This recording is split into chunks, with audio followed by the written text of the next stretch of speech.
el espacio donde vivimos, donde trabajamos, donde luchamos, el lugar que nos cobija, que recibe y resiente nuestro actuar, nuestro no actuar, nuestro dejar actuar, que para poder seguir brindándonos su cobijo necesita nuestro cuidado, hoy tan descuidado por la pobreza de tantos y la ambición de tan pocos. Nuestra casa, nuestra vivienda, nuestro barrio, nuestro pueblo, nuestra región, nuestro país, nuestra casa, nuestro planeta, nuestra madre tierra.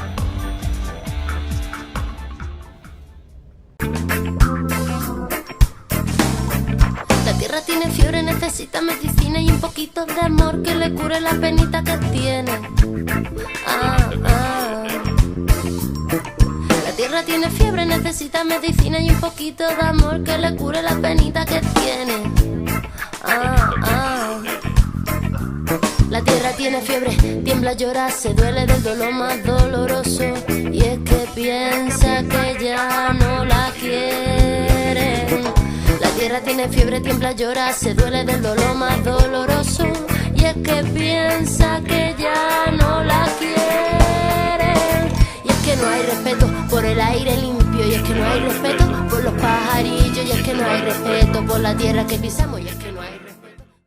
Bueno, pues muy buenas tardes a todos y a todas. Nos da mucho gusto y mucha pena o vergüenza este recomienzo de transmisiones, porque habíamos querido y habíamos prometido que iba a ser un programa periódico, quincenal, pero pues con toda esta situación de la pandemia y de inmovilidad y de problemas acá en donde estamos ahora en la Ciudad de México, pues apenas ahora nos pudimos volver a coordinar con el compañero que nos da el apoyo técnico, que es el Armando Gómez Marín del Laboratorio Popular de Medios Libres, y le agradecemos mucho a él su sostén técnico que nos da, que nos brinda para poder iniciar este proyecto y este programa, que el día de hoy pues se va a tratar sobre el tema central, es la vida y los megaproyectos de muerte de la 4T.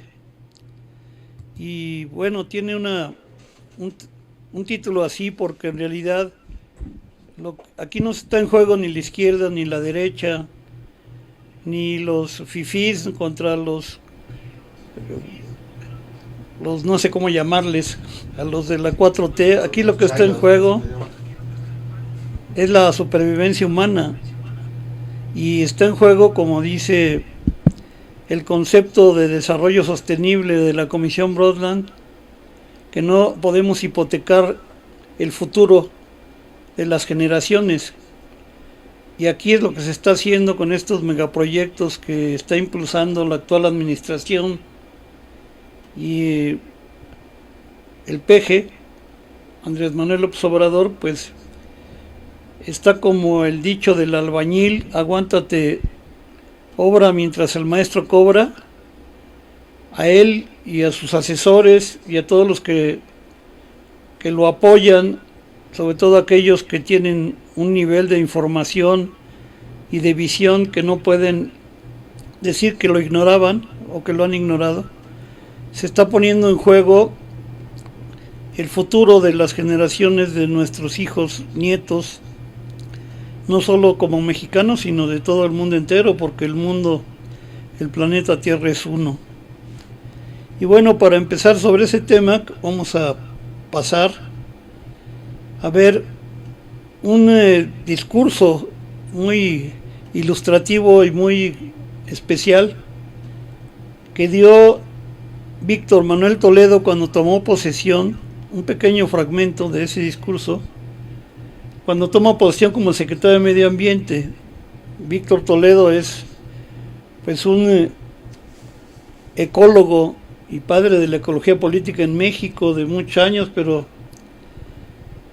y que pues ha sido integrante del Comité Nacional para la Defensa de Chimalapas, del Pacto de Grupos Ecologistas, y estas palabras que da son muy aleccionantes, aunque muy desconcertantes al mismo tiempo, porque lo da enfrente de López Obrador cuando toma posesión, Escúchenla ustedes y después eso será la introducción al programa de los megaproyectos y la 4T, megaproyectos de muerte.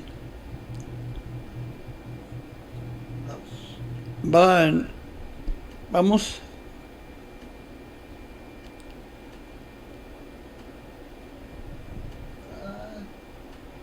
No vamos. Bueno, mientras esto se resuelve técnicamente, quiero decir lo que ven atrás de mí como una pantalla. Es una cascada hermosa que está en el corazón de la selva de los Chimalapas. No en el corazón exactamente, en la parte norte, en la zona colindando con Uxpanapa, Veracruz. Y esto es el tipo de, no solo paisajes, no estamos viendo el paisaje en sí, es muy bello, sino lo que representa en cuanto a vida, la vegetación, el agua, el oxígeno, el clima. Y esto es lo que está en juego con estos megaproyectos de muerte.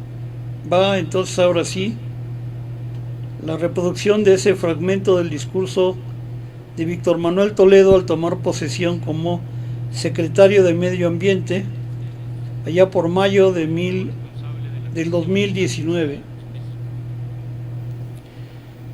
Déjenme decirles que la cuestión o preocupación ambiental no es más que la reaparición de la naturaleza, la madre tierra, la dimensión femenina de la humanidad en las sociedades modernas como una fuerza que los seres humanos debemos tomar en cuenta y respetar para seguir existiendo. Algo que debe decirse quedó en el olvido. En efecto, la naturaleza estuvo presente en el imaginario de las culturas ancestrales como una entidad viva y sagrada desde sus orígenes hace 300.000 años. Y fue solo con el advenimiento de la modernidad materialista, tecnocrática, patriarcal y mercantil que la naturaleza se convirtió en un ente a ser dominado y explotado, en un recurso natural externo, en un capital natural, en una máquina a ser analizada y escudriñada por el ojo frío, objetivamente frío, de una ciencia al servicio de la acumulación de la riqueza. Así nos ha ido, así nos fue y así nos irá.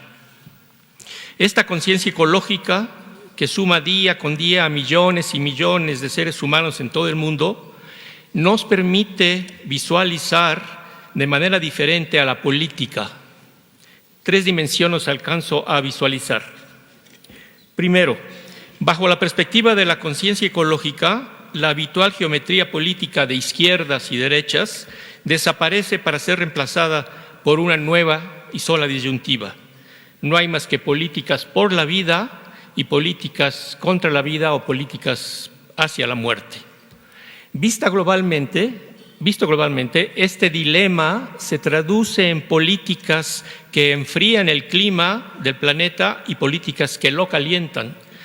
Cada vez vamos a ir conforme pase el tiempo, vamos a ir cada vez más definiendo todo esto en términos de lo que sucede con el cambio climático.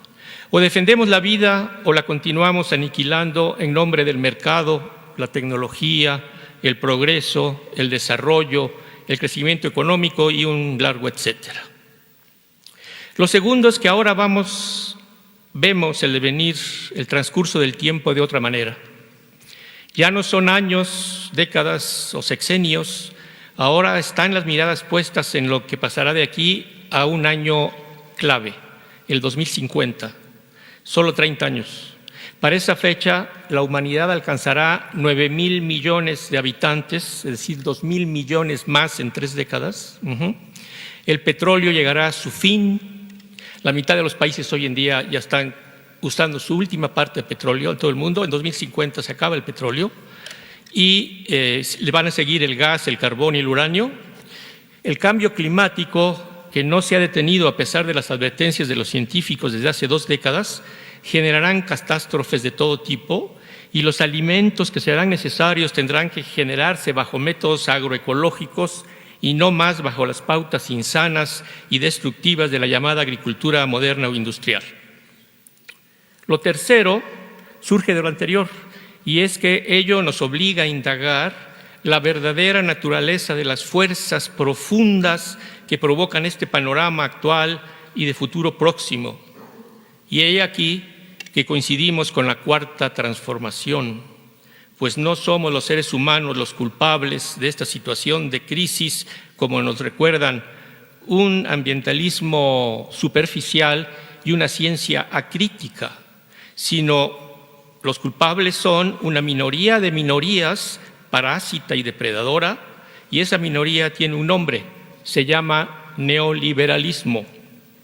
Es pues esta visión la que a mi juicio debe orientar la política ambiental del país y su institución ejecutora, una política de emergencia y de restauración y de cuidado de los elementos vitales que los mexicanos requerimos día con día como un derecho humano esencial: aire respirable, agua para todos, energía alternativa, no fósil, alimentos sanos, hábitats sanos, reciclaje de desechos, hogares sustentables, ciudades ordenadas.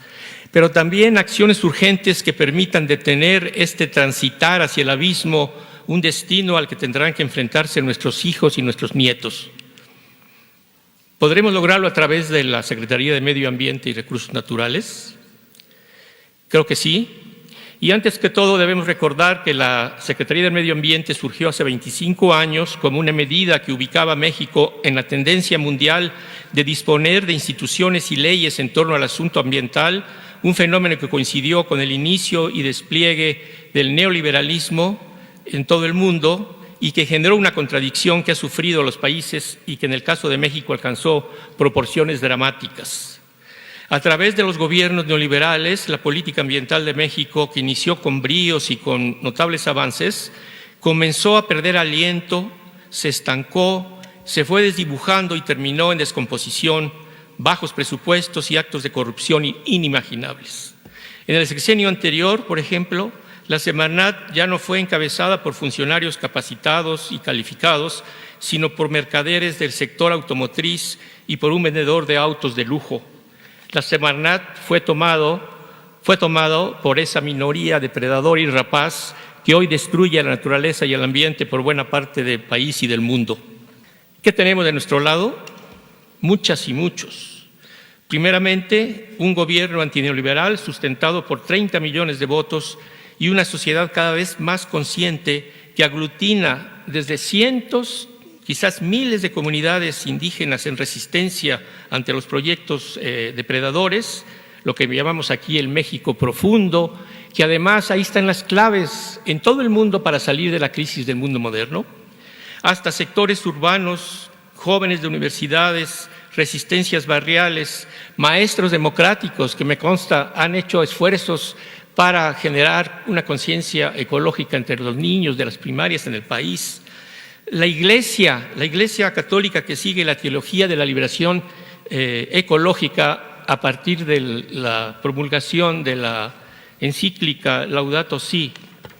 Debemos entonces, creo, volcar a la Semarnat hacia los ciudadanos y hacia los colectivos. Debemos ciudadanizar la política ambiental. El país también dispone de los suficientes talentos, expertos y especialistas en ciencia para fundamentar técnicamente las decisiones y las acciones de la Semarnat y para alcanzar una ciencia para la sustentabilidad con ética y con conciencia. Vamos a procurar resarcir esta calidad científica y tecnológica. La última fortaleza, y con eso termino, es practicar el diálogo.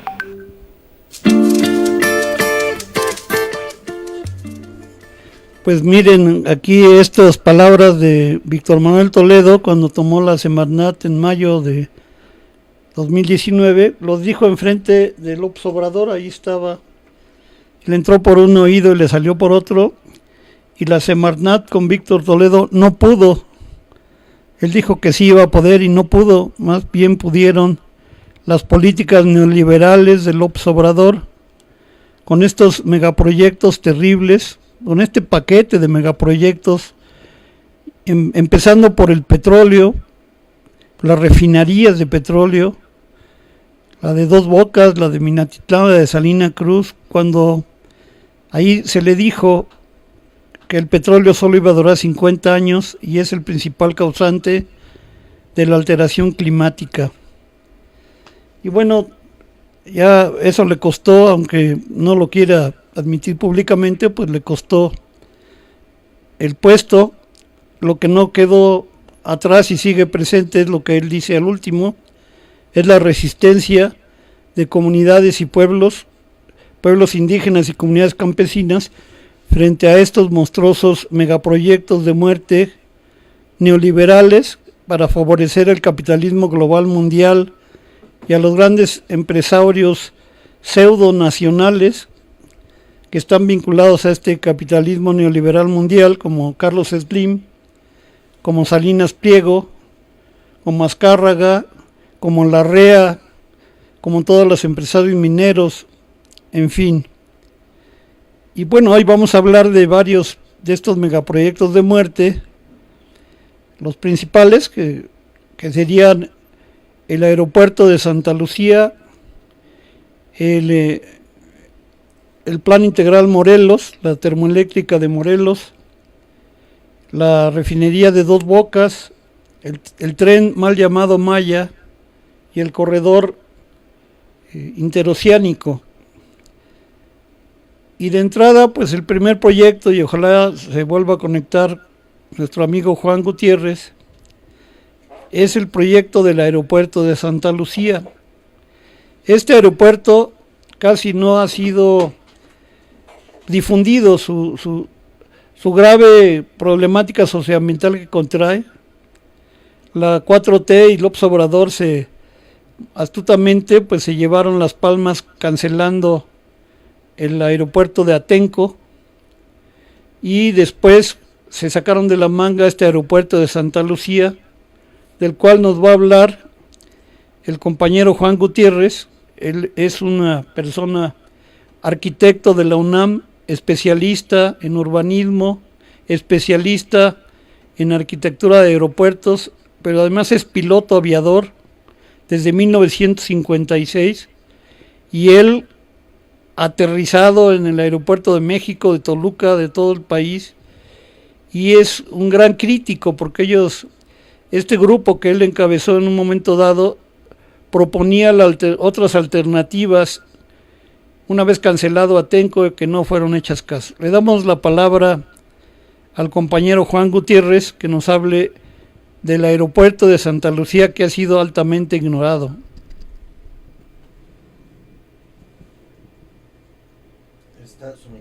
Está apagado el micrófono. A ver si ya, Juan.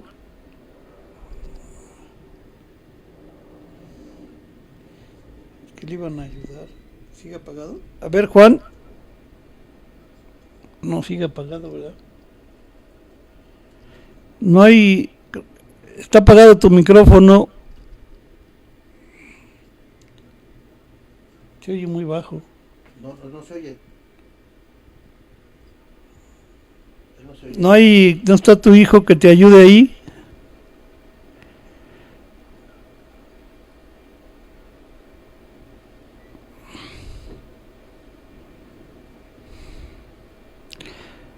A ver.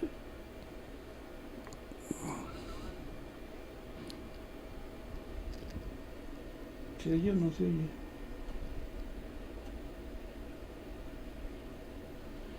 A ver, Juanito, habla. No, dice apagado, ¿no? Está apagado su micrófono. Tú no lo puedes prender, ¿verdad? No, eso ya. Está apagado. Ya, creo que ya. ¿Ya? Sí, ya. Ya. Nada más habla fuerte.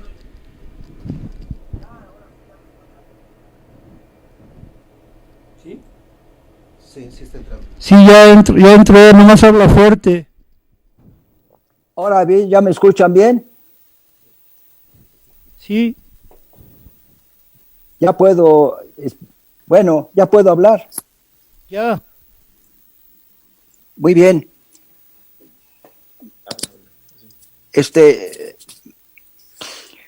Yo quisiera hacer una pequeña resumen de la experiencia que yo he tenido como piloto y como arquitecto. El aeropuerto de Santa Lucía no es un tema que se pudiera tratar de hoy, sino en 1964-65 se habló de construir ahí el aeropuerto internacional de la Ciudad de México. Por razones políticas y económicas nunca se llevó a cabo ese proyecto y quedó archivado. Después se hizo el aeropuerto de Texcoco, que también sufrió muchos problemas por el suelo, y luego el de Atenco. El aeropuerto de Santa Lucía tiene un problema con el área terminal de México. El área terminal de México tiene una cobertura de 50 millas náuticas a partir del centro del aeropuerto de la Ciudad de México.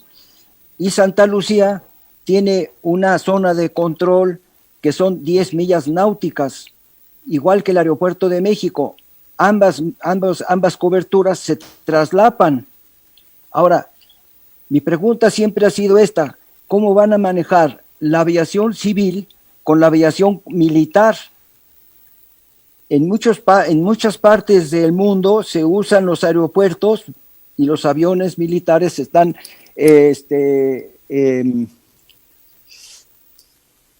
¿ya me oyen bien?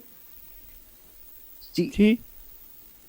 Ah, bueno, entonces es que se me cayó aquí el micrófono. Bueno, pero entonces decía yo, el área terminal de México ya está establecida a nivel internacional, donde se hacen todas las operaciones nacionales e internacionales en el aeropuerto de la ICM de la Ciudad de México.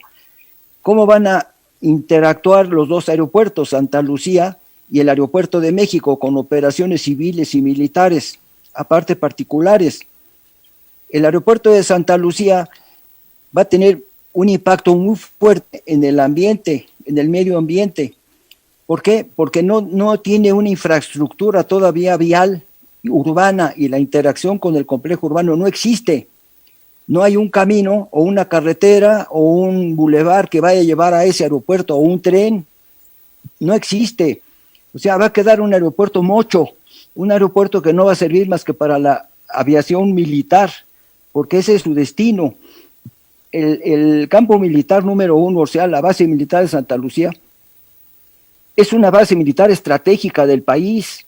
En muchas partes de la República Mexicana hay aeropuertos civiles y militares, inclusive toda la infraestructura aeronáutica del país, todos los aeropuertos del país, todos son de penetración militar, todos tienen terrenos para hacer sus instalaciones militares, pero no las han hecho porque no tienen los recursos para poderlas hacer.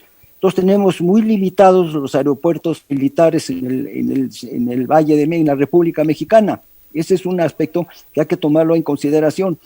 Ahora, otro problema que tenemos nosotros es el factor operaciones, los factores de cabina en México se están cayendo. Aeroméxico está a punto de quebrar. Las compañías comerciales en México están muy difíciles, y no nada más aquí, en el mundo entero. A raíz del problema de Nueva York con las Torres Gemelas, Mexicana y Aeroméxico tuvo que ser apoyada por el gobierno para que no quebraran, y muchas compañías en el mundo estuvieron quebrando. Ahora, la pandemia, que es un problema que tenemos y que no nos lo vamos a quitar fácilmente, está impidiendo el uso de los aviones. Teníamos nosotros casi 1,000 operaciones diarias en el aeropuerto de México, y ahora han bajado a menos de 850 operaciones, y van a seguir bajando. El avión es un transmisor también de enfermedades. No se tienen los cuidados que se deberían de tener en las aerolíneas, no nomás en México, en el mundo entero. Entonces es un factor que tenemos que tomar en consideración. Volviendo al tema del aeropuerto de Texcoco, imagínense ustedes si se hubiera construido y ahorita estuviera terminado, ¿qué pasaría con la pandemia? ¿Qué pasaría con el número de operaciones que van a la baja? Se iba a quedar ahí un elefante blanco, carísimo, costosísimo para el país. No íbamos a tener el aeropuerto que soñaban, íbamos a tener que manejar 120 millones de pasajeros al año para el año 2050, y esos son pronósticos de fantasía, porque eso no lo cumple ningún aeropuerto de Estados Unidos.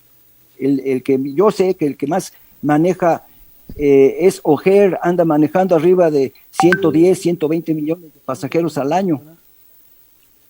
Es el que más maneja operaciones.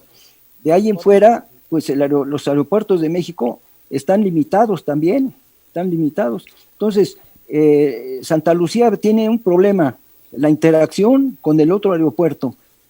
Hasta ahorita yo me he informado en el Colegio de Pilotos, en la Asociación Sindical de Pilotos Aviadores, con amigos míos, que qué va a pasar con Santa Lucía. Unos han opinado que ellos no van a aterrizar ahí. Ahora, con la tecnología moderna, con el internet, con los servicios ahora electrónicos en los aviones, es probable que establezcan algunas operaciones, pero lo veo yo muy difícil. La Organización de Aviación Civil Internacional interviene precisamente en ese tipo de problemas. Entonces, tenemos que ir pensando que el aeropuerto de México se puede arreglar, se le puede poner otra pista, no se necesitan expropiar casas. Ya tengo yo un estudio hecho, ya se presentó o se iba a presentar ahí en el Senado, por razones no se presentó, pero es más viable arreglar este aeropuerto que hacer uno nuevo. En muchas partes del mundo no los cambian de lugar, porque son instalaciones muy caras y muy costosas, porque no están hechas a capricho, están hechas al aspecto natural, al aspecto del aire, al ambiente, a la atmósfera. México tiene un problema grave, la orografía. El Ajusco tiene 13,000 pies, les hablo en pies porque estoy acostumbrado a hablar en pies, tiene 13,000 pies. El Nevado de Toluca tiene 14,500 pies, los volcanes andan arriba de 15,000 pies, y la única parte del sur del Valle de México está rodeada de cerros. Hacia la zona de Patachitles, al norte, el cerro más alto tiene 8,000 pies, pero de ahí en fuera todos son altísimos. La presa la Sierra de Guadalupe tiene creo que 9,000 pies más o menos de altura, que es la que divide el Distrito Federal con el Estado de México. Entonces, la elevación influye, tan que influye que Toluca está 1,000 pies arriba del Valle de México. Entonces, las operaciones allí son más limitadas. ¿Por qué? Porque cuando va a salir un avión comercial con todo su peso de rampa en Toluca, tiene que quitarle 3 toneladas de carga o de pasajeros o de combustible para que pueda salir cumpliendo las gráficas de seguridad por la elevación. O sea, eso es un impedimento muy notorio. El aeropuerto de Toluca lo construyeron la familia, lo construyó el doctor Jorge Jiménez Cantú. Yo estuve asesorándole al doctor. La primera empresa que llegó a trabajar ahí fue Aeromar, que era de los Autrey, y acabaron abandonando Toluca y se vinieron a México por la elevación, porque los aviones no podían despegar con su peso de rampa completo. Ese problema existe en Toluca y se existirá siempre, porque no vamos a poner el aeropuerto más abajo, más arriba. Entonces, eso existe. Y otro problema que tenemos, que vivimos en el penthouse con los recursos de la planta baja, todo lo tenemos que subir. El agua, sobre todo, es 1 kilómetro, 2 kilómetros que tenemos que traer el agua desde Valle de Barabú hasta el Distrito Federal. Tenemos que subir los alimentos, tenemos que sufrir todo lo tenemos que subir. Vivimos en el penthouse con los recursos de la planta baja, ¿no? Entonces, es un problema muy complejo, los aeropuertos, y siempre lo han sido. Y además, para el aeropuerto de México, por desgracia, me parece que hace como 20 años, le quitaron a la pista de 1331, que era de vientos cruzados, le quitaron una tercera parte. para hacer casas de interés social para el temblor. Luego se hizo el fideicomiso en Nezahualcóyotl en ese tiempo. Invadieron todos los linderos del aeropuerto con viviendas. Afortunadamente no se metieron hasta dentro del aeropuerto, porque si no lo hubieran hecho. Y haciéndole un poquito de historia, el regente de la ciudad, Uruchurtu, en ese tiempo, mandó urbanizar la López Mateos, el Caracol y el Arenal, que estaban pegados al oriente del aeropuerto. O sea, al aeropuerto lo cercaron. ¿Por qué lo cercaron?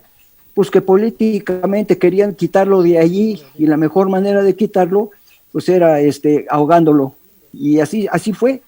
Entonces pues han estado dando soluciones políticas que no son las técnicas, no son las adecuadas. Ese es mi sentir, y eso creo que eso hay que tomarlo en consideración bastante bien. Pues yo no puedo extenderme más, quisiera yo hacerlo, pero siento que estoy un poco limitado. Muy bien, pues muchas gracias, Juan. Yo creo que hoy nos amanecimos con la noticia de que el general Cienfuegos fue exonerado por la Fiscalía General de la República. Mañana nos amaneceremos con la noticia de que la 4T, el partido Morena, se convierte en partido verde, pero no ecologista, sino militar, porque también hay que recordar que el aeropuerto de Santa Lucía está en manos de los militares. Su construcción, su administración lo será si es que llega, igual que el tramo 6 y 7 del Tren Maya, igual que la vida de este país. Pues sí, creo que escuchar al maestro Juan es muy aleccionador por su experticia sobre aeropuertos.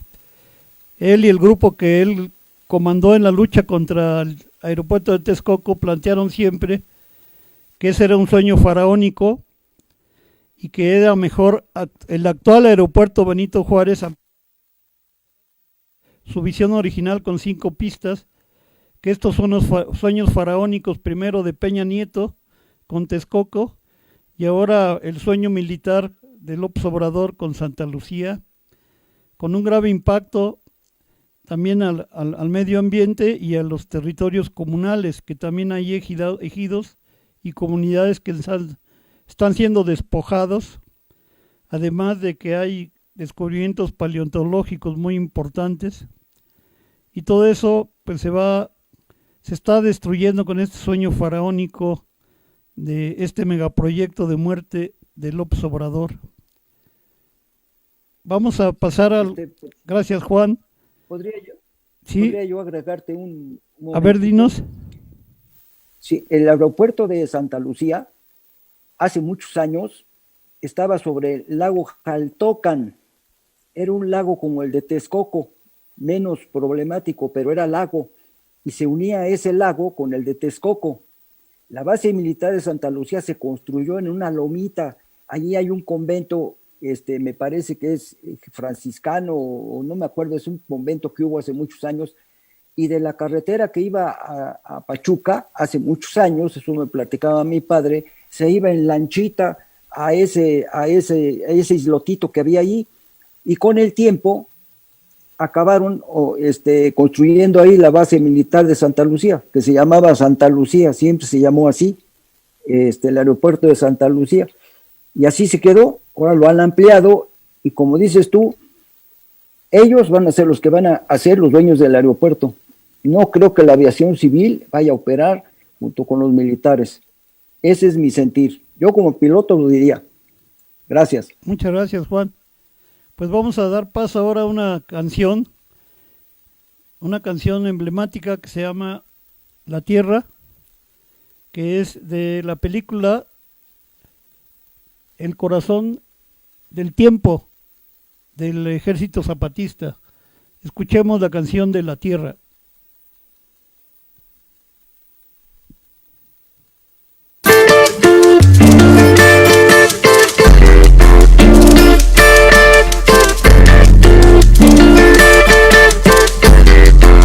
Abundaba de culebra el triguillo y era animalero. Y ya cuando me fui no regresé nomás para despedirme de mi viejo. conocieran a sus nietos, y conocieran a sus nietos. La montaña era tan dura como duro abrir sendero, pero mejor hará la tierra que sentirse prisionero de tanto odio y abandono que ha dejado el mal gobierno, de tanto odio y abandono que ha dejado el mal gobierno. Esta tierra no hay quien me saque, no dejaré que me la arrebaten. Esta tierra no hay quien me saque, no dejaré que me la arrebaten. Esta tierra no hay quien me saque, no dejaré que me la arrebaten. La tierra mía, la tierra tuya. La tierra mía, la tierra tuya. La tierra mía, la tierra tuya.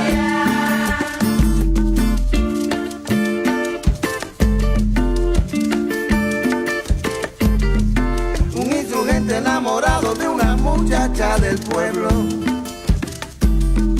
porque algún día se cruzaron sus miradas en un misterio, porque el amor no cree en compromiso serio. No hay lluvia que no caiga sin que moje el suelo, porque el amor no cree en compromiso serio. No hay lluvia que no caiga sin que moje el suelo. Esta tierra no hay quien me saque, no dejaré que me la arrebaten. Esta tierra no hay quien me saque, no dejaré que me la arrebaten. Esta tierra no hay quien me saque, no dejaré que me la arrebaten. Esta tierra no hay quien me saque, no dejaré que me la arrebaten.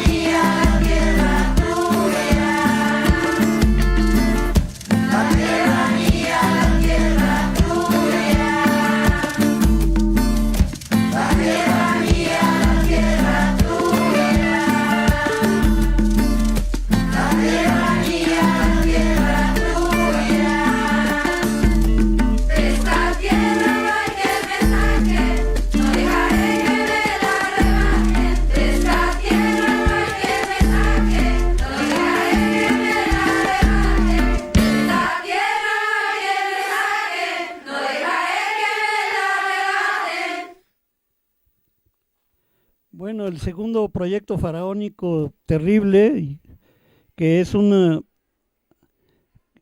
aporte increíble y directo a la generación de gases de efecto invernadero brutalmente, es la refinería de Dos Bocas, que simplemente, para decirlo rápido, porque ahí sí no encontramos aún alguien con una experticia directa, porque se ha centrado mucho en el análisis y la crítica al impacto económico, a lo que va a costar y a la viabilidad técnica de esta refinería en la coyuntura actual y con los precios del petróleo que cayeron en el año pasado y antepasado, pero brutalmente. Pero yo buscando aquí encontramos la manifestación de impacto ambiental que presentó el Instituto Nacional del Petróleo, y simplemente para señalar en su página 3, señala la manifestación de impacto ambiental de la refinería de Dos Bocas. Dice textualmente, lo voy a leer: según lo especificado en el Atlas de Peligros por Fenómenos Naturales del Estado de Tabasco, el polígono del proyecto de refinería Dos Bocas está ubicado en el municipio de Paraíso, región de la Chontalpa, y presenta los peligros por fenómenos naturales que se describen a continuación. Ojo, los peligros a los que está sometido este proyecto son: peligro por erosión de playa, peligro sísmico, peligro volcánico, peligro por inundación, Asimismo, en el área del proyecto está sujeto a riesgo alto por inundación marina, riesgo alto por inundación fluvial, riesgo muy alto por inundación causado por marea de tormenta y riesgo muy alto por erosión causado por oleaje de alta energía. No sé a qué faraón, a qué mesías, a qué profeta se le puede ocurrir mandar construir, ordenar perentoriamente, ordenarle a un ingeniero agrónomo, que es el encargado de Pemex actualmente. Es un ingeniero agrónomo, no es un ingeniero petrolero ni civil, a un agrónomo a que construya esta refinería con la secretaria de Energía, Nalé, en un lugar que ya la naturaleza lo demostró hace muy pocos meses. Bueno, ya van 3 veces que se inunda, pero hace no más de 3 meses la inundación del estado de Tabasco y del estado de Chiapas fueron brutales, y la famosa construcción de la refinería sufrió atrasos terribles y costos, el incremento de costos. Pero además, si recordamos las palabras que acabamos de oír de Víctor Toledo, donde señala que los científicos han demostrado que el petróleo se va a agotar en 50 años y que, según estudios que publicó el Centro Mexicano de Derecho Ambiental, el impacto de la refinería de Dos Bocas, si se llega a construir y a operar, el impacto en la emisión de gases de efecto invernadero de todo el combustible que va a salir de allí, su incidencia en toneladas de carbono y de otros gases de efecto invernadero sería brutal para el cambio climático. Pero además este proyecto de Dos Bocas está vinculado ya al corredor transísmico y a la explotación vía fracking de los yacimientos petroleros de la zona norte de Chiapas, la zona Zoque, donde ahí ya se tienen ubicados yacimientos para explotar vía fracking, vía fractura, y esto está interconectado con el proyecto de gasoductos y oleoductos que irían desde la zona norte, la zona Zoque, hasta Dos Bocas, igualmente la zona de Reforma Chiapas, los yacimientos históricos de la zona de Reforma Chiapas vinculados con la refinería de Dos Bocas. Bueno, en particular esto del fracking es algo bestial, brutal, que como dicen que dijo y que no dijo, se supone que se cancelan los proyectos fracking, sin embargo siguen avanzando los proyectos fracking, sigue el presupuesto para ellos pese a declaraciones reiteradas de que ya no va a haber fracking, y sin embargo sí lo hay. Vamos a pasar ahora a mirar y escuchar una canción de nuestro amigo Andrés Contreras, el juglar de los caminos, que se llama No al fracking, con el juglar de los caminos. Mero corazón de la Huasteca Potosina, todos gritamos ¡No al fracking!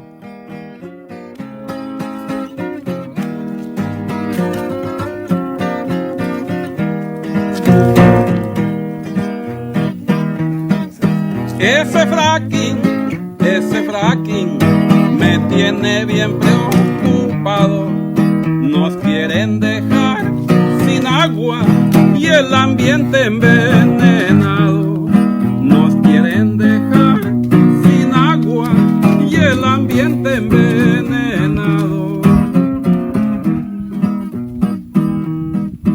A muchos miles de metros quieren fracturar la piedra, quieren el gas y el petróleo que sus entrañas encierra. Toneladas de explosivos empezaron a acarrear. La Huasteca Potosina ha empezado a protestar. La energética reforma violando toda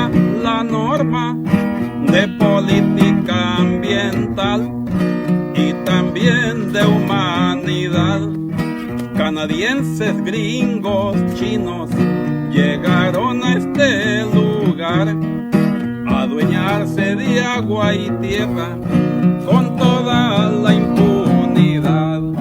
Ese fracking me tiene bien preocupado. Nos quieren dejar sin agua y el ambiente envenenado. Nos quieren dejar sin agua y el ambiente envenenado.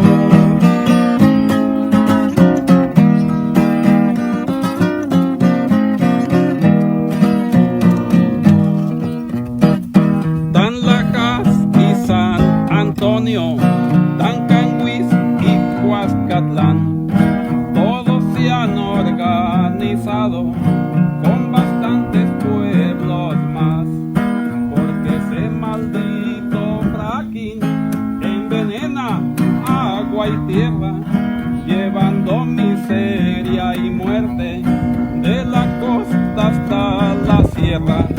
Tamazunchale y Tamuín, Tampacán y Tamazopo, solo mencionó unos pocos que empezaron a luchar, porque esto apenas comienza.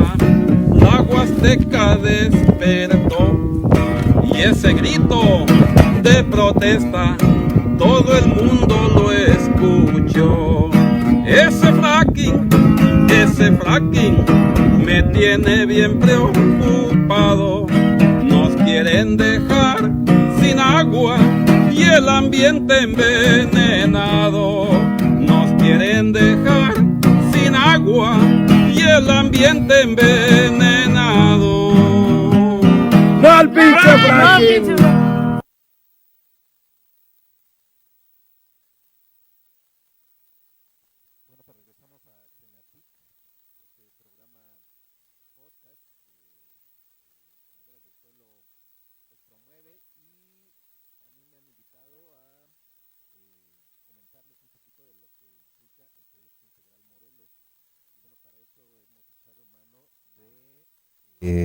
Parece que estaba un poquito bajo el volumen. Bueno, continuamos aquí en Geneatic y los invitamos a que nos manden sus comentarios, a que nos den su opinión ahí en el Facebook Madera del Pueblo y también en las redes sociales, el Twitter, y bueno, ahí los que tengan ahí el teléfono de Miguel Ángel, también ahí nos pueden mandar mensajes. Y bueno, a mí me tocó apoyar en hablar un poquito del proyecto Integral Morelos, este megaproyecto que está afectando pues a todo el país, pero principalmente a los estados de Morelos, de Puebla y Tlaxcala, pues en varios sentidos, no solamente en su agua, en la cuestión del aire, la tierra, sino que es integral este problema y no solamente este proyecto.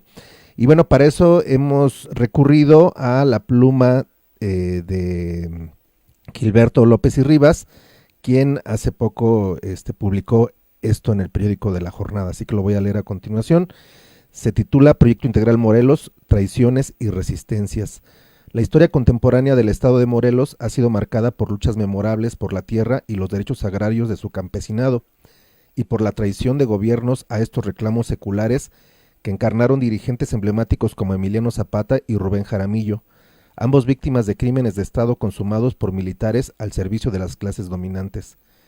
Herederos de esas luchas resisten actualmente procesos de recolonización de los territorios de gobiernos y corporaciones neoliberales que mediante megaproyectos como el Proyecto Integral Morelos y violando la ley y la voluntad de los pueblos, pretenden imponer termoeléctricas, acueductos, gasoductos, enclaves industriales, minería a cielo abierto, carreteras, centros poblacionales y empresas turísticas e inmobiliarias protegidas por el Estado capitalista en lo que se conceptualiza como acumulación militarizada y necropolítica.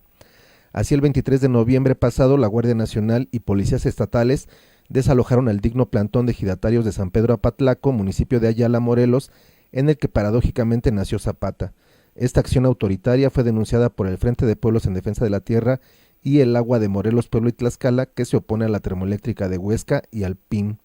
Asimismo, el Congreso Nacional Indígena, el Consejo Indígena de Gobierno y el EZLN, en su comunicado Por la Vida y contra el Dinero, manifestaron con qué cinismo el gobierno neoliberal que dice mandar en este país obedece a sus patrones que son el gran capital, con qué cinismo las Fuerzas Armadas, bajo las órdenes del capataz, violentan a los pueblos para entregar el agua del río Cuautla, robada a los pueblos campesinos de Ayala, a las empresas que se benefician con el PIM, como el ECNOR y Enagasa, a las que concesionó el gasoducto Bonatti y a Bengoa, constructoras del gasoducto y de la termoeléctrica en Huesca, y a las que se beneficiarán del consumo de gas como Saint-Gobain, Nissan, Burlington, Continental y Gas Natural del Noroeste. La Unión de Comunidades Indígenas de la zona norte del Istmo y el Consejo Tillatlali también repudiaron la doble moral de un gobierno que en el discurso apela a que todo será resuelto por la razón, pero en los hechos usa la fuerza para imponer los proyectos neoliberales que tanto dice combatir. La corresponsal de la jornada en Morelos dio a conocer el 29 de diciembre las declaraciones del abogado de los ejidos de Ayala, Juan Carlos Flores Solís, en las que informa que el río Cuautla y sus afluentes no tienen agua suficiente para que funcione la termoeléctrica de Huesca y que los ejidos de Villa Ayala, Tenextepango y Moyotepec lograron amparos y suspensiones de plano que impiden legalmente el funcionamiento del acueducto y la termo. También Jorge Zapata González, nieto de Emiliano Zapata y del Movimiento Libertador Zapatista, se pronunció enérgicamente contra el gobierno federal, afirmando que el agua tratada forma parte de los afluentes del río que están concesionados a los campesinos de la región por decreto presidencial de 1926. Por su parte, el Consejo Editorial del Observatorio Ciudadano de la Calidad del Aire de Morelos publicó en su blog un extenso y fundado documento, Respuestas a Armando Bartra sobre la termoeléctrica de Huesca, en el que, entre varias refutaciones, esclarece que 1. La mayoría de los ejidatarios votaron en contra del arreglo entre la dirección corrupta de Azurco y la CFE, incluso en las poblaciones de donde son nativos los dirigentes que transaron acuerdos a espaldas de los ejidatarios, y que el problema no se solucionó con el desalojo del 23 de noviembre a los campesinos. Y 2. En cuanto al ruido y otros daños colaterales a la salud que produce la termo, preguntan, ¿por qué no intenta vivir un mes en Huesca el director de la CFE con la planta funcionando, consumiendo los cultivos que serán regados con el agua contaminada por la planta y bebiendo ese mismo líquido?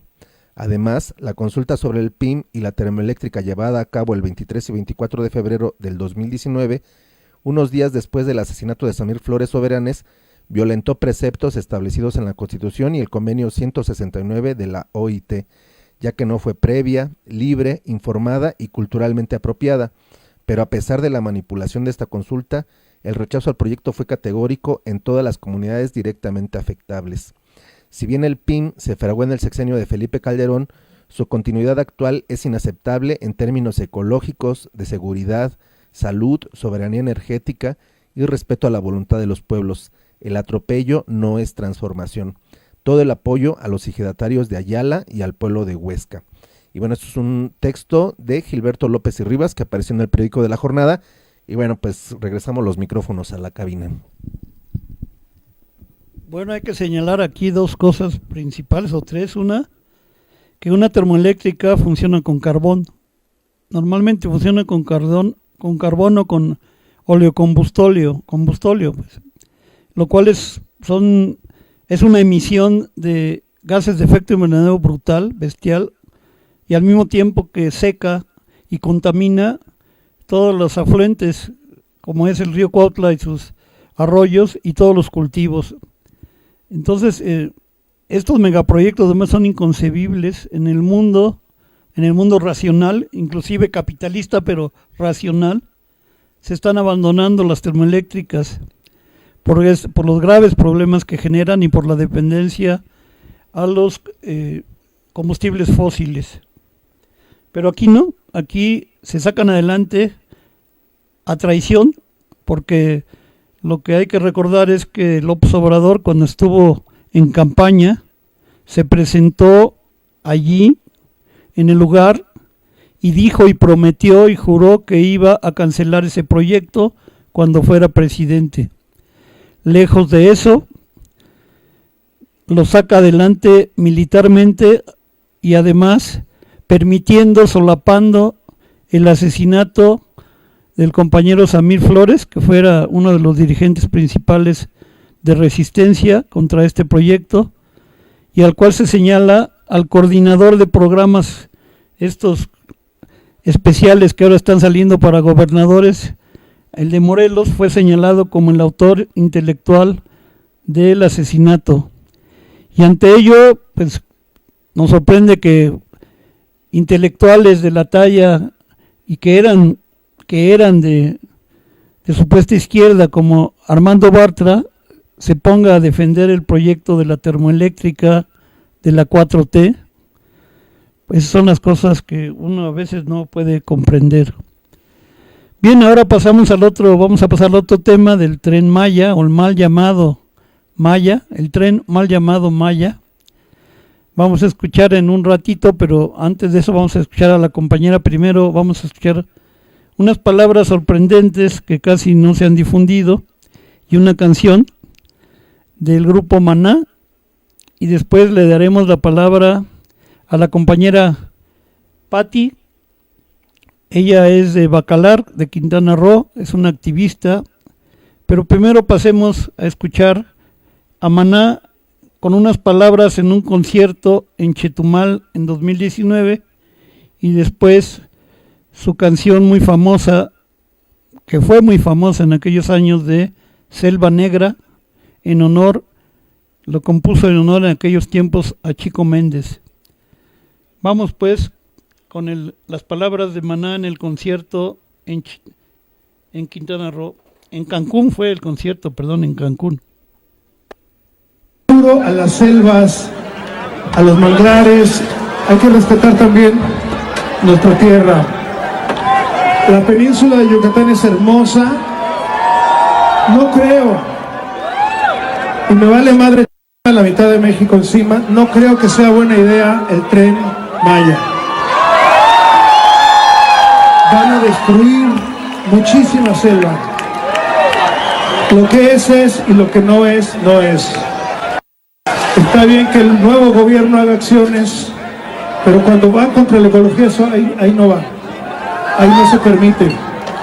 Hay que hacer un estudio para ver qué va a pasar con ese Tren Maya que va a destruir millones de árboles, millones. No hay que dejarlos mexicanos. Eso vamos a hacer una lucha.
Con estos megaproyectos brutales.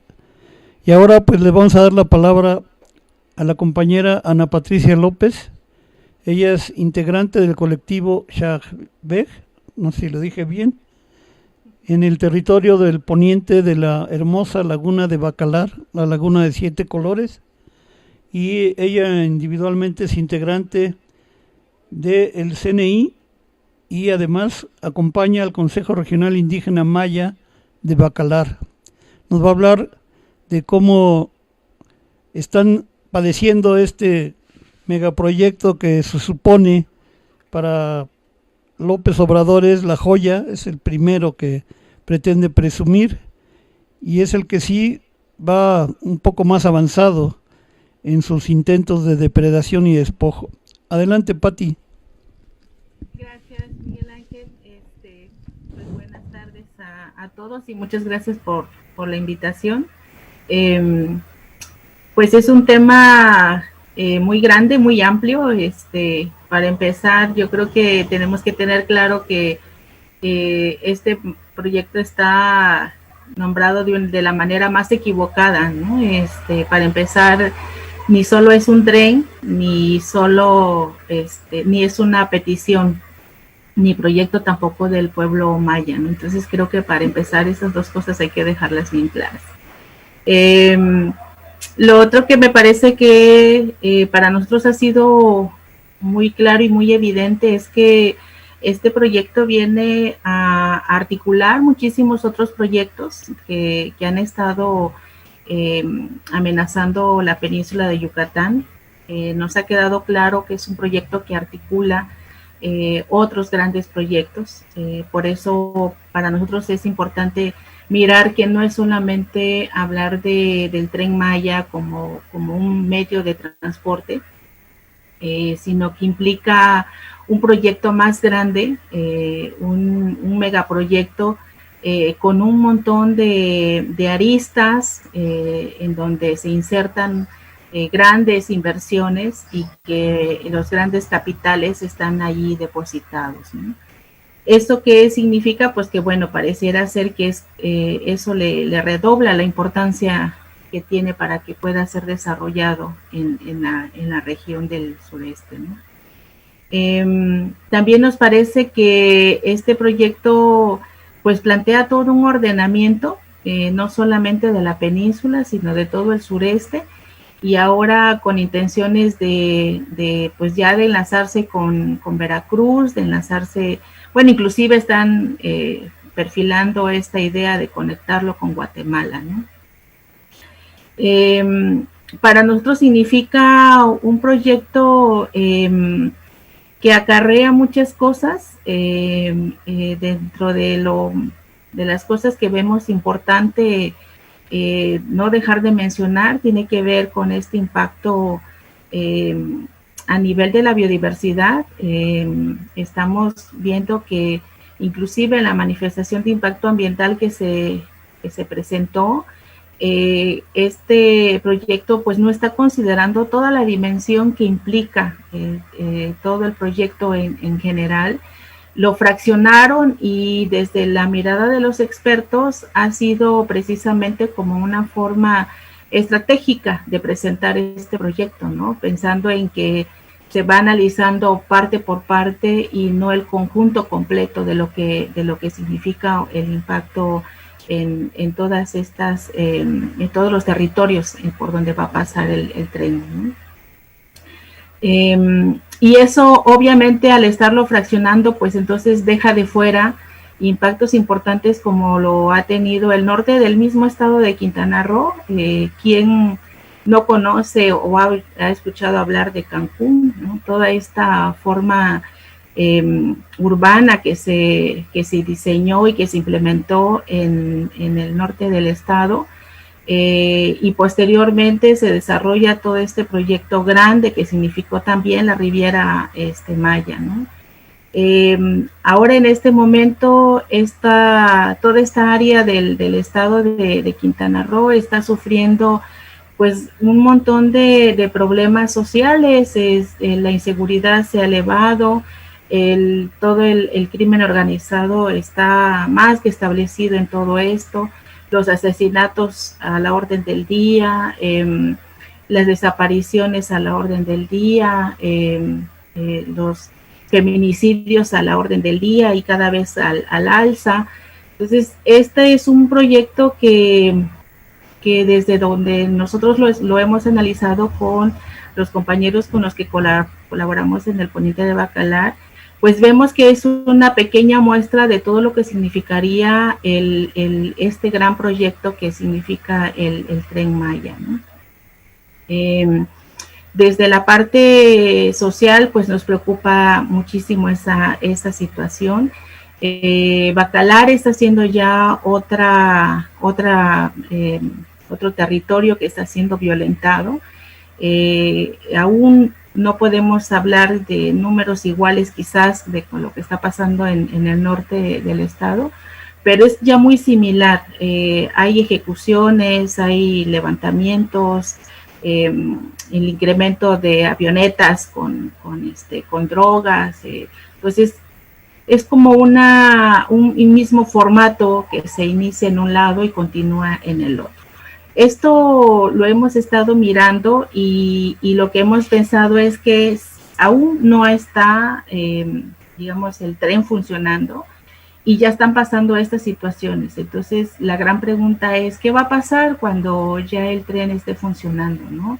Este deterioro en la vida social, en la vida cultural que vemos como parte de lo que acarreará el Tren Maya, es uno de los temas que nos preocupan muchísimo, ¿no? Y por el otro lado, pues también está la parte ambiental. El señor presidente dijo que no se iba a tirar ni un solo arbolito y ya vimos que son miles de árboles que se van a tirar en un primer tramo con su famosa manifestación de impacto ambiental que ya les fue aprobada, ¿no? Y entonces, bueno, suponemos que esa es una primera parte del Tren Maya, donde se supone que ya hay vías para tren, donde no se va a construir de cero una vía para que pueda transitar el Tren Maya. Sin embargo, toda la región del sur que conectará, digamos, a Bacalar con Calakmul, no existen vías férreas, ¿no? Aquí no hay nada construido.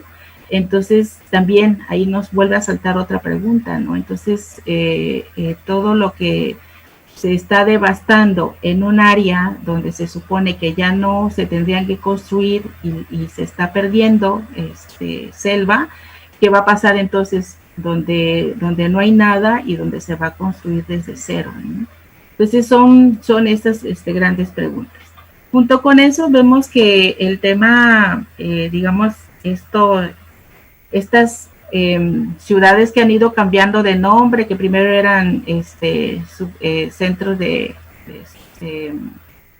desarrollo, luego se volvieron polos de desarrollo y luego, bueno, ya no sé en qué nombre va ahorita, pero significan una gran concentración de población que va a requerir obviamente de una infraestructura muy alta, o sea, va a manejar cantidades tremendas de recursos, ¿no? Los servicios que requiere para manejar a una población tan elevada como se está proyectando.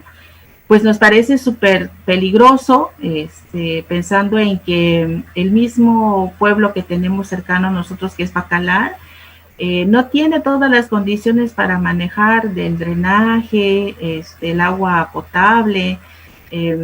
Está asentada el pueblo muy cerquita de la laguna de Bacalar, que es una laguna que tiene un equilibrio muy frágil, muy delicado. Gente que le ha estudiado sabe que la laguna no puede soportar un tipo de turismo de alto impacto, sino que tiene que ser un turismo de bajo impacto, como muy selectivo, para que el equilibrio de la laguna se pueda mantener, ¿no? Y pensamos que con el desarrollo de este proyecto como tren y con todo este enfoque tan turístico que se le está dando, pues nos parece que va a ser una de las grandes pérdidas que se podrían tener, precisamente por el daño que puedan ocasionar, ¿no? Eso más el impacto que podrían tener el agua subterránea, que como ya se ha conocido bastante, la península de Yucatán tiene suelos muy frágiles, la mayoría del agua es subterránea, corre de una manera muy distinta como podrá correr en los otros territorios del país, ¿no? Entonces nos parece que son como muchas alertas que están allí, esto que hace un rato leías como las amenazas o algo así, que hablabas del caso de Dos Bocas.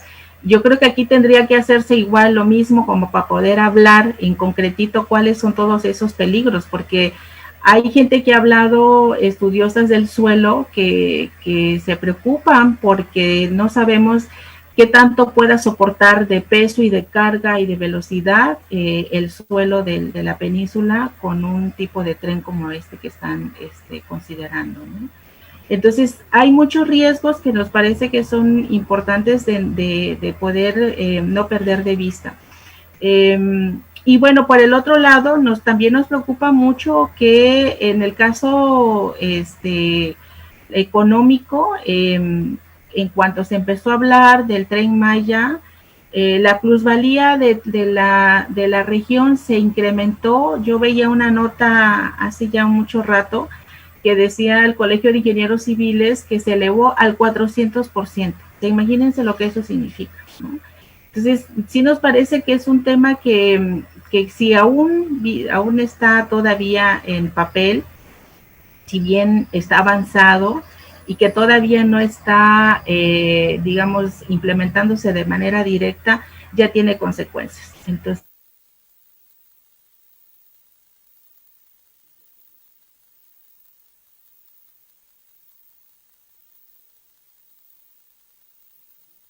de lo que pueda llegar a tener, ¿no?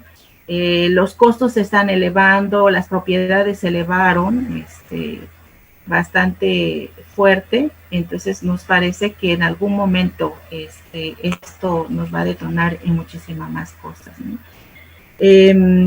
Y bueno, también nos parece importante tener claro, hay un tema allí en el caso del Tren Maya que poco se habla.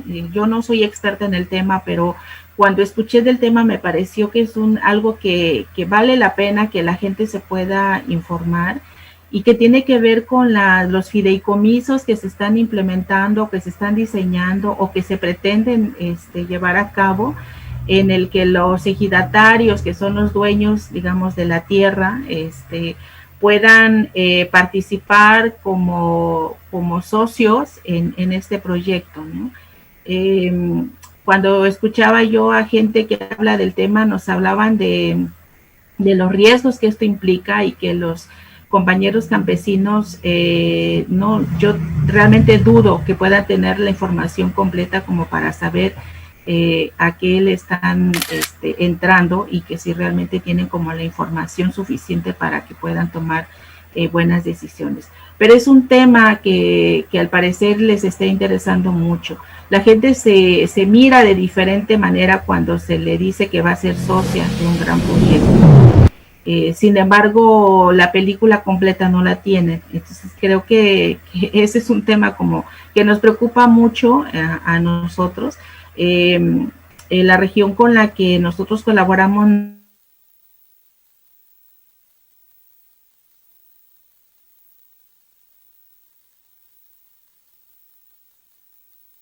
es un área que por supuesto que va a ser impactada, o sea, no solamente por lo que significa geográficamente, sino por toda la parte social que implica un territorio como pueblo indígena maya, ¿no?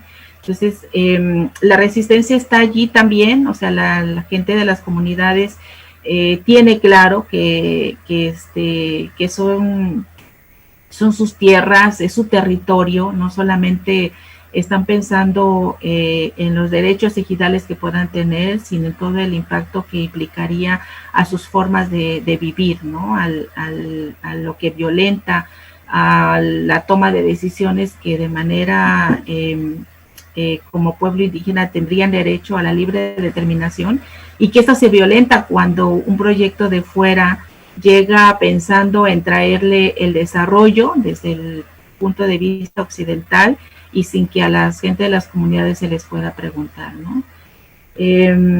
Y pues bueno, por el otro lado también está la famosa esta consulta que se dijo que se hizo, que de consulta no tuvo nada, porque pareció más un evento de promoción y de difusión de los beneficios que pueda traer el Tren Maya, más que llevar información real y completa de lo que significa un proyecto de este tamaño, ¿no? En las comunidades, obviamente, lo que nosotros vimos es que sí, claro, la gente de las comunidades y ni siquiera la gente de las comunidades, creo que eso es algo que también hay que dejar bien en claro. La gente a la que fue presentada toda esta información fueron representantes agrarios. Fue el presidente del comisariado ejidal y el subdelegado municipal. No fueron ni la comunidad completa ni las autoridades tradicionales como pueblos indígenas la que se haya presentado a este evento, ¿no?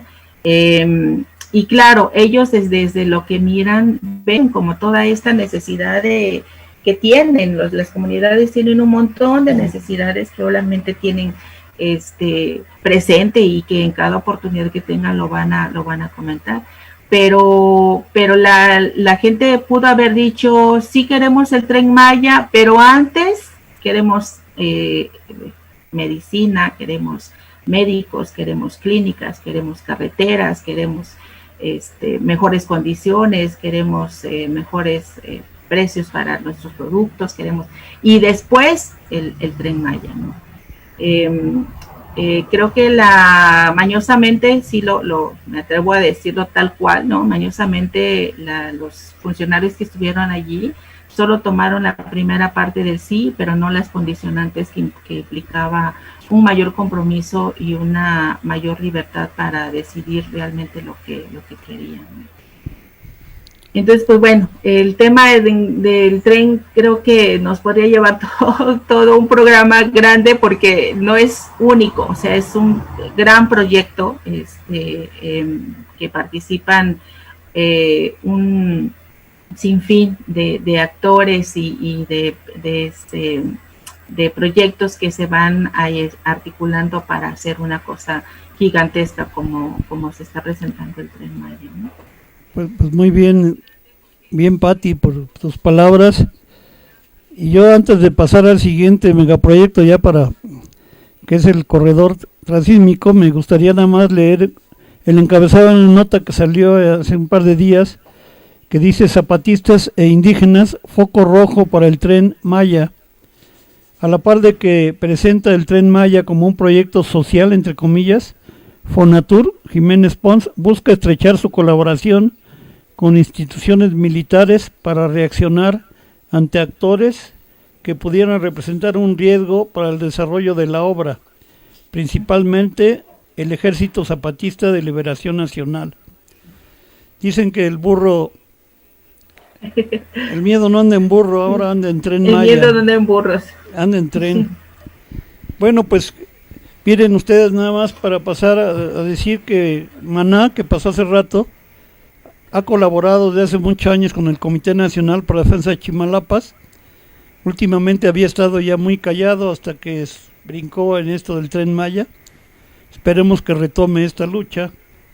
Pero hay otro compañero que ha estado apoyando fuertemente la lucha contra los megaproyectos, que es Rubén Albarrán, de Café Tacuba, quien en su aniversario número 30 del grupo de rock Café Tacuba nos invitó al Comité Nacional para la Defensa de Chimalapas y a la campaña El Istmo es Nuestro a presentarnos al escenario en el Foro Sol ante 60,000 gentes para denunciar este megaproyecto de muerte ante 60,000 jóvenes. Vamos a pasar ese fragmento del video donde en el Foro Sol, enfrente de 60,000 jóvenes, se denunció este megaproyecto, este paquete de megaproyectos de muerte del corredor interoceánico, con apoyo de Rubén Albarrán y de su grupo Café Tacuba.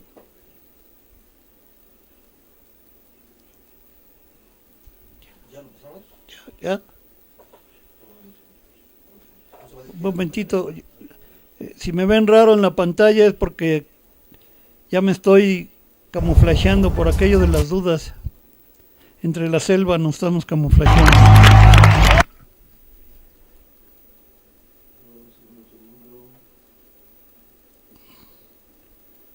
A ver.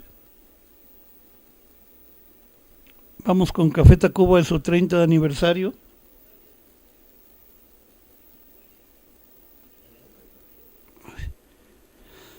Aquí en... Gracias por los aplausos.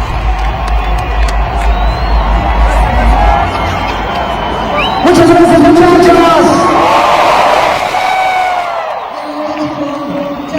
Pues nosotros queremos mandar nuestro amor y decirles que nos honramos y que deseamos que todos los jóvenes siempre estén cuidados, que estén protegidos y que cuando tengan necesidad de manifestarse lo puedan hacer sin temor a ser violentados, desaparecidos. Pues pidiendo también para todos los defensores del territorio, los defensores de la tierra, que están siendo también violentados, desaparecidos, asesinados, están haciendo un trabajo por todos nosotros, porque es nuestro planeta, es el planeta que nos ha dado vida, el planeta que nos ha dado cuerpo, y a diario nos regala nuestro oxígeno, nos regala nuestra agua, y nos regala nuestro alimento. No hay ningún sistema político, de ningún partido político, de ningún movimiento que haya podido crear donde el planeta nos ha tenido dando desde que comenzamos a funcionar como humanidad y como terrícolas, en la gran familia planetaria, porque es una gran familia agrícola. Y estamos viviendo un momento muy difícil, porque la parte más oscura de nosotros, la parte más ignorante, cree que pueden venderlo y comprarlo todo, y hacer negocios, y lo están contaminando todo, lo están destruyendo absolutamente todo, y eso no lo podemos permitir, muchachos, porque estamos vivos, porque somos parte de la gran familia humana y de la gran familia planetaria, y tenemos corazón, y tenemos conciencia, y entonces podemos despertar en este momento y no dejar que esos intereses económicos nos destruyan todo.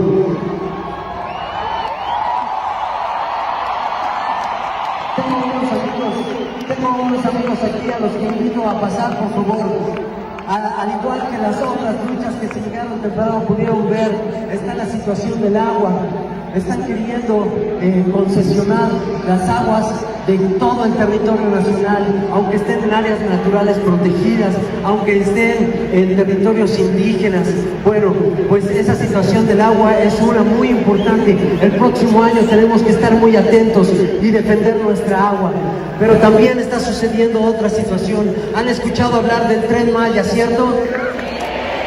Bueno, el Tren Maya es nada más la punta del iceberg, es como para tapar algo mucho más profundo y mucho más peligroso, que es el megaproyecto transísmico. Para ello tenemos a estos invitados y les van a enviar unas palabras. Muchas gracias por su atención. Buenas noches a todas y todes. Somos integrantes de la Asamblea de Pueblos en defensa de la tierra y del territorio y del Comité Nacional para la Defensa y la Conservación de la Selva de los Chimalapas. Y pues en estos momentos nos encontramos amenazados por la gran hidra capitalista, donde en nuestros territorios se pretende imponer un tren interoceánico. Que ese tren interoceánico pues no es un tren para personas, no es un tren para el turismo, es un tren para ellos, donde se va a transportar el comercio mundial y junto con esto un corredor industrial donde se impondrán empresas de industria agroforestal, de industria de maquilas, de industria automotriz, donde pues como mujeres estamos indignadas. Recordemos a las mujeres de Juárez que se les explotaban, los feminicidios que traían estas empresas maquiladoras. Todo esto pues es para el dinero del capital mundial, para unos cuantos, mientras en nuestros territorios se nos está despojando, se nos están matando a nuestros compañeros. Tal es el caso de nuestro compañero Samir Flores en Morelos, que fue asesinado por la empresa hidroeléctrica que se pretende imponer. Nuestro compañero Quintín Salgado de Guerrero, donde se impuso la minera, esa minera canadiense que pues traen despojo, traen miseria, no traen nada bueno para nosotros. Y pues junto con esto, en el istmo de Tehuantepec, Oaxaca, tenemos la selva más importante de México, junto a la selva lacandona, que es la selva de los Chimalapas, que es el pulmón, uno de los pulmones más importantes del mundo, ¿no? Y que lo debemos defender, y que pues este gobierno de la Cuarta Transformación sigue este gobierno que con balas pretende inmovilizar, que con balas pretende pues que no hagamos nada en defensa de nuestro territorio, en defensa de nuestra vida. Les invitamos a organizarnos, a informarnos, porque todo esto que viene, vemos los casos de nuestros hermanos chilenos, de nuestros hermanos de Bolivia.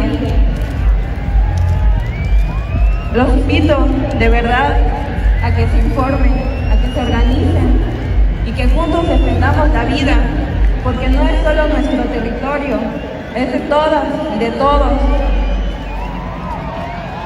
Gracias. Muchísimas gracias a los compañeros. Mucha fuerza. ¡Viva la lucha de los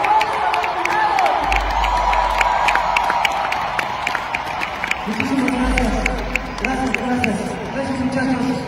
Estamos vivos, hay que agradecerlo, hay que honrar de la vida, protegiéndola, defendiéndola.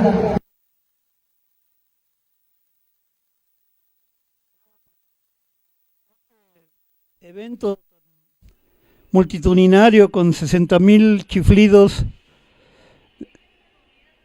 abuchando a la 4T, abuchando a estos proyectos faraónicos, abuchando este intento de imponer que sigue adelante, aunque acá ha tenido mucho más resistencia en el lado del istmo oaxaqueño, el corredor interoceánico que pretende en otros de esos sueños faraónicos de López Obrador, sin importarle el futuro de las generaciones, pretende constituirse en una alternativa al canal de Panamá, un canal seco con un tren de alta velocidad de carga entre Coatzacoalcos, que da al Atlántico por el Golfo de México, y Salina Cruz, el puerto que da al Golfo de Tehuantepec, que es el Pacífico, y un corredor de 10 parques industriales con una serie de proyectos terribles, depredadores, destructores,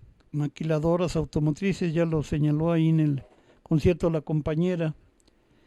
Y bueno, frente a esto, pues ha habido reacciones muy fuertes. Teníamos invitados por aquí al compañero Paco Ayala, que nos había dicho que nos iba a acompañar, pero no lo vemos conectado.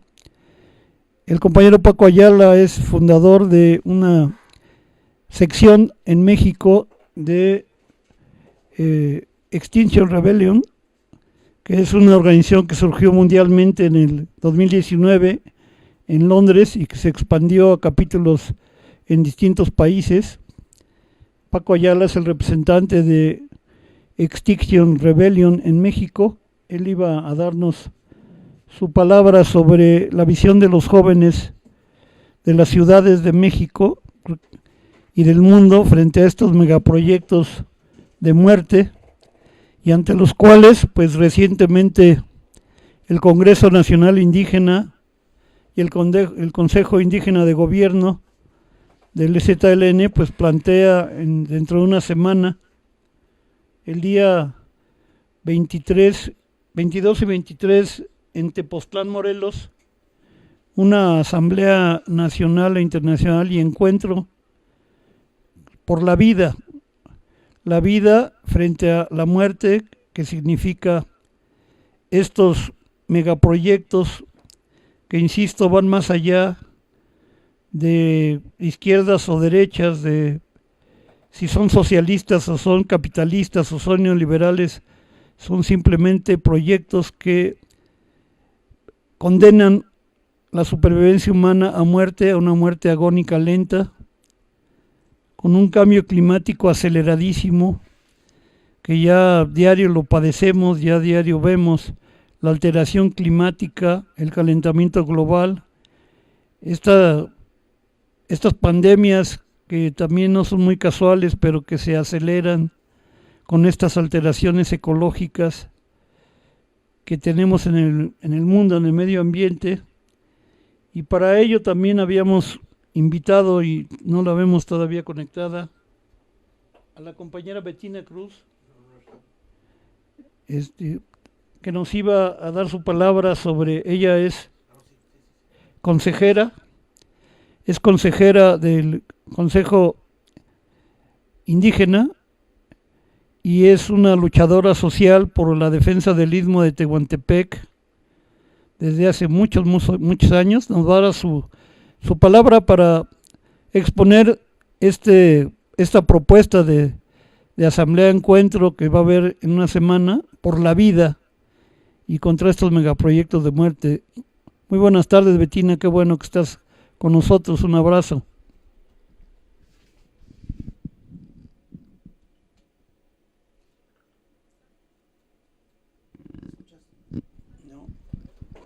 No se oye. Este año nuevo para... ¿No se oye nada? Ya se oye. Tendría que acercarme, creo. No. ¿Sí? ¿Se oye? Sí, ya se oye. ¿Se oye? Ya. Ah, bueno, buenas tardes. Yo estaba saludando también. Buenas tardes. Esperando que el año nuevo pues sea de desobediencia, resistencia, lucha, defensa, pero además de poder lograr algunas victorias, ¿no? Porque tenemos que hacerlo, ¿no? Entonces, pues aquí estamos, ¿no? En el Istmo de Tehuantepec, en ese territorio que está ahorita siendo ofertado por este gobierno, por este gobierno en turno, como ha sido ofertado por muchos otros gobiernos también, pero que ha profundizado esa oferta y está llevando a cabo muchas acciones que los otros gobiernos no pudieron hacer, ¿no? Entonces, pues aquí estamos y bueno, un poquito para hablar, pues yo no voy a hablar mucho más de lo que ya se sabe y se conoce, ¿no? La asamblea que vamos a tener el 23 y 24 en Tepoztlán, Morelos, el Consejo Indígena de Gobierno y el Congreso Nacional Indígena, Consejo Indígena de Gobierno, de definir un poco este contexto que tenemos actualmente, ¿no? El contexto de despojo, el contexto de los no importando nada, no importando el que la gente utilizando la fuerza, utilizando, pues está tomando y ocupando espacios que pretenden ellos echar a andar contra los pueblos, como lo hicieron ya con el tema de Huesca, ¿no? Que entró la Guardia Nacional a Huesca, que entró a la termoeléctrica y que están echando a andar pese a que los campesinos, comuneros, ejidatarios de la región y pueblos en general, pues están repudiando esta acción, ¿no? Y están dando unas argumentaciones muy importantes para por qué no quieren este megaproyecto.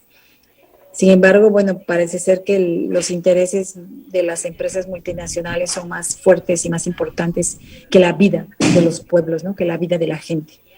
Y bueno, eso también es lo que vamos a discutir en la reunión de Tepoztlán, y también sobre el tema de la invitación que hizo el Ejército Zapatista de Liberación Nacional para integrarse a la gira que se va a hacer en varias partes del mundo y que va a iniciar con Europa, ¿no? Entonces, el Congreso Nacional Indígena, vamos a discutir pues de qué manera va a ser esa participación, qué pueblos, qué representantes de comunidades asistirán, cuál va a ser la metodología para poder participar. Yo creo que hay muchas cosas que vamos a discutir y que pues es importante, tal como lo planteara el subcomandante Galeano, el tema de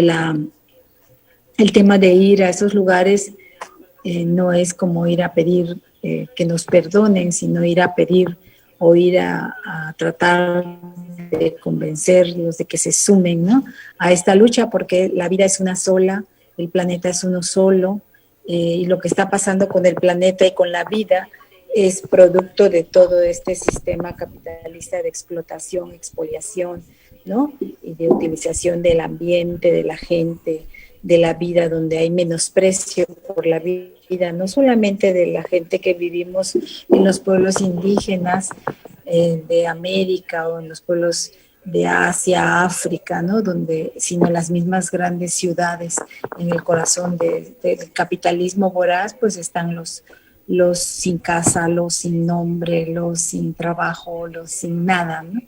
Gente desechable. Entonces, eso es lo que se está planteando finalmente, poder hacer una sola voz para poder, pues, avanzar y acabar con este sistema, ¿no? Entonces, pues eso es lo que vamos a discutir. Pensamos que es muy importante en este momento hacerlo. No tenemos que paralizarnos porque también el tratamiento que se está dando a la pandemia es un tratamiento para eso, para inmovilizarnos, para manipularnos, ¿no? Para decidir sobre nosotros. Pues tenemos que pues luchar hasta contra eso, ¿no? Hasta contra esa idea de que vamos a morir todos. Si de por sí, bueno, así como vamos con este capitalismo salvaje, pues ¿qué es lo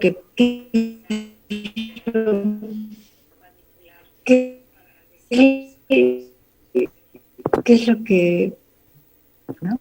Entonces tenemos que luchar por eso, tenemos que luchar por esa vida. Entonces, pues es eso, compañeros.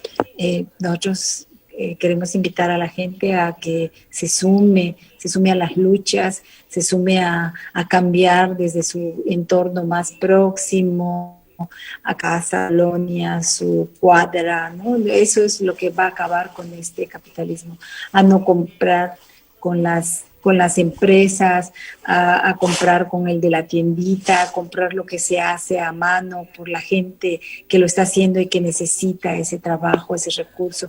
Hay que desestructurar el capitalismo desde abajo, ¿no? ¿Cómo se hace? Pues así, negándoles la compra, negándoles que seamos sus clientes.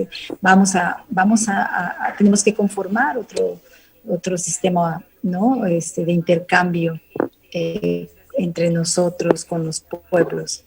Pues no sé, de eso se trata, de lo que vamos a hacer, y tenemos mucha esperanza, mucha alegría de que vamos a reunirnos finalmente de manera poder platicar, discutir, analizar, reflexionar, decidir, ¿no? Y bueno, y también sí queremos decir que vamos a tomar pues medidas, pues las medidas necesarias para que nuestros compañeros y compañeras no nos enfermemos por ir a la asamblea, ¿no? Nosotros necesitamos estar vivos, activas para poder promover este cambio, para poder promover esta gira, para poder promover que se siga tejiendo estas redes, que se sigan tejiendo estos espacios de lucha, de resistencia y de esperanza y de vida. Muchas gracias, Betina, por tus palabras.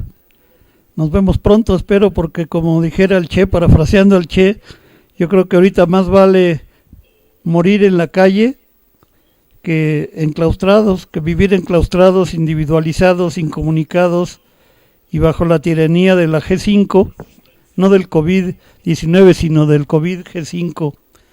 Yo creo que sí, y ojalá, porque esta lucha es más allá, ahora sí que se necesita otro mundo donde quepan todos los mundos posibles para salvar la Tierra, salvar al ser humano. La Tierra va a continuar todos los 4.500 millones de años, con nosotros o sin nosotros, y sin nosotras.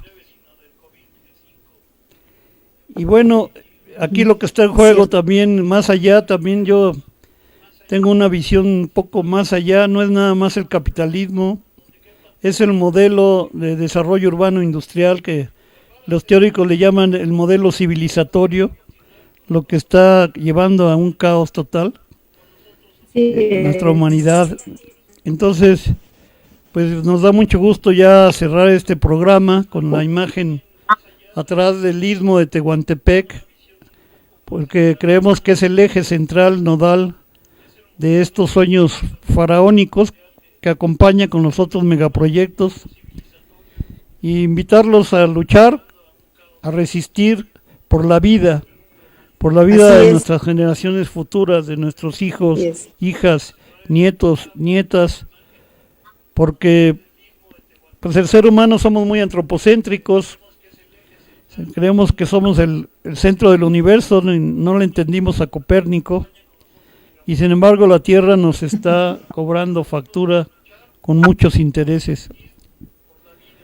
Ya para cerrar este programa vamos a escuchar y a mirar un video de otro compañero artista, cantante de muchos años, Rafael Acosta, fundador de el grupo de rock Los Locos del Ritmo, de cuando yo era joven, imagínense, creo que era con Teponaztle todavía. Él fundó el grupo Los Locos del Ritmo y fue autor de una canción que es muy famosa, una balada muy romántica que se llama Tus Ojos. Pero él también compuso una canción que interpreta con Rubén Albarrán y otros artistas que se llama Viva Zapata. La vamos a escuchar ya para cerrar el programa y esperamos que ahora sí podamos hacer periódicamente este programa radial y video radial Genatic, nuestra casa. Que pasen buena noche Cerramos con la canción de Rafael Acosta. Buenas noches a todos, un abrazo.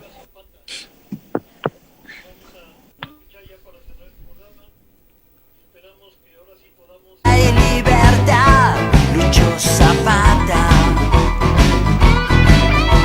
caudillo luchador, del sur libertador, el agrarismo,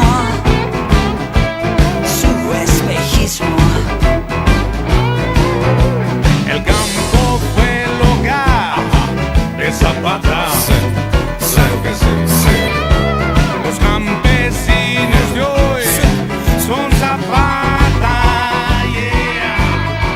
Su pensamiento está, jamás se olvidará. ¡Viva Zapata! ¡Viva Zapata! ¡Viva Zapata! ¡Viva Zapata!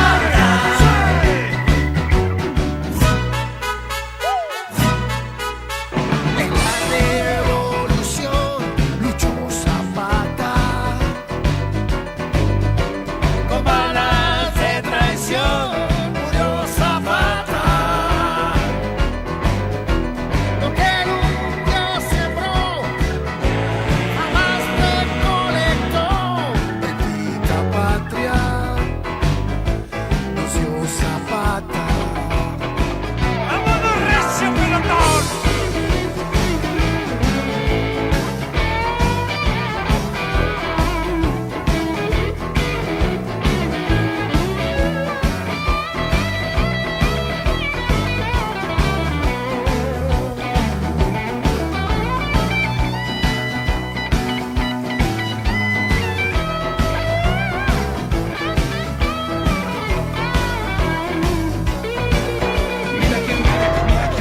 Mira quién vibra, mira quién lucha. Escucha, homie, vamos, levanta, vamos, despierta y ponte ducha. Que aquí no crece, el que no escucha, que aquí no avanza, el que no lucha, que aquí resiste, el que defiende, el que comprende, el que comprende, el que te entiende. Que en el camino a la conciencia hay que tener mucha paciencia y vencer la indiferencia en este mundo de indecencia.